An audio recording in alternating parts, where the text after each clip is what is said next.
Hello and welcome. This short video is for anybody who uses Post-its during either a class or a facilitated activity and is finding themselves online and wants to be able to recreate whatever that activity is that you do with groups. So what I want to show to you today is a free feature. It's called Jamboards, and it is a part of the Google Suite. So as you can see here in front of me, I am logged into Google right now. You can tell by the E up here. I'm currently in Google News, but you can be in any aspect of the Google Suite. If you're not signed in, what you'll want to do is just type in Jamboards, JAMBOARDS.google.com.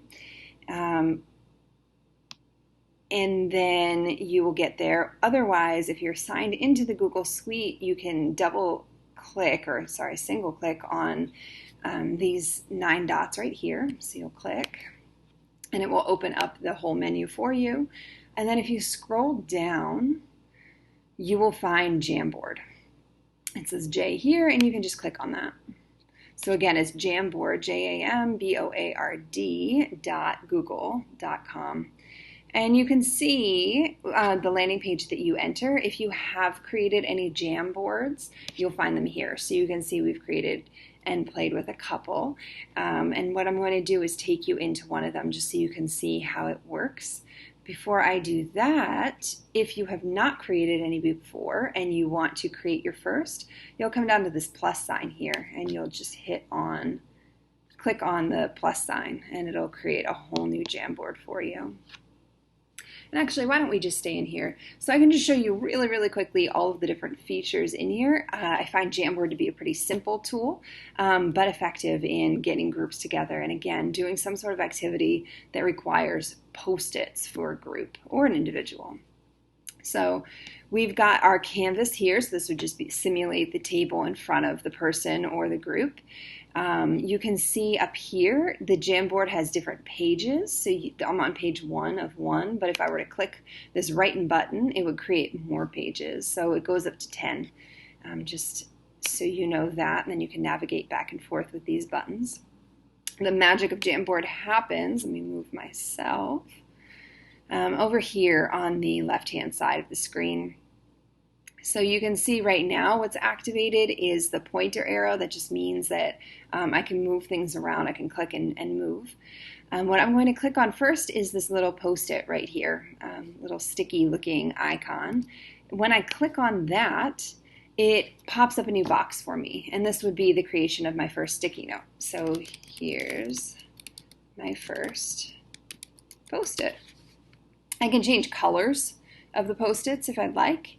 And then when I'm done and I have the Post-it that I like, I'm going to hit save. And you can see it populating on the page. So I can keep writing Post-it notes and changing their colors. And then when I'm finished, I will hit cancel to get out. So then I'll have all of my Post-its auto-populated here, and it's as easy as clicking and dragging to move them around. You can change their size by dragging on one of the corners. You can change their orientation by clicking and dragging this top left-hand corner. So that's that. If you want to delete a sticky, you can click on the top right-hand corner. You can either edit it, duplicate it, or delete it. I'll leave that one right there. So a couple of other features. That's the main feature. It's, again, very simple. A couple of other things that it can do. You can upload photos or any sort of image that you want. You do that here with this button. There's a laser pointer feature. So if you want to show people what you're talking about and they're not seeing your pointer, you can click on the laser, and then it's as simple as clicking and holding down your button and then dragging. So here I'm showing here's my first Post-it. This is the one I'm talking about. And then the beauty of the laser is that it disappears. One other thing, if you want people to annotate in any way, you can handwrite annotate, and that's with this pen up here. If you click on that little arrow, it gives you lots of different options. So the size of the point as well as the color.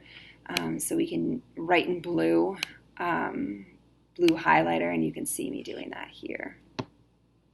And then if you decide that you write something that you don't like, you can click on the eraser here, and you just click and drag again, just like you did to write, and you can erase. That's Jamboards. A couple of other things that are worth noting. There's undo up here. As you're looking at it, here's a zoom in if you wind up, drawing really small and want to be able to share it with people.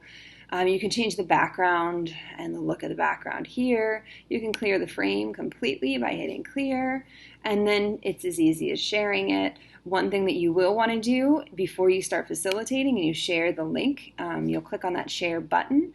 And it's worth noting that the very first initial setting is this restricted. Only people added can open with this link. And I believe it's only view-only access. So what you'll want to do is just change the access level. And that's by clicking this button, change to anyone with the link. So I'm going to click that. So it brought me to a new page. You can see I have my link here. I'm going to copy it. But I can also see that anyone with this link, anyone with the internet on this link can view it. I don't want them to view. I want them to be able to edit it. And that's here in this drop down here. So I'll click on that. I'll select editor. Then I'll copy my link. And I'll send it to whoever it is that I want to join me in the Jamboard. That's it for Jamboards. There's other features, but that will get you through to do what you need to do, and then you can enjoy and explore to figure out the rest. Feel free to let me know if you have any questions, and otherwise, enjoy yourself.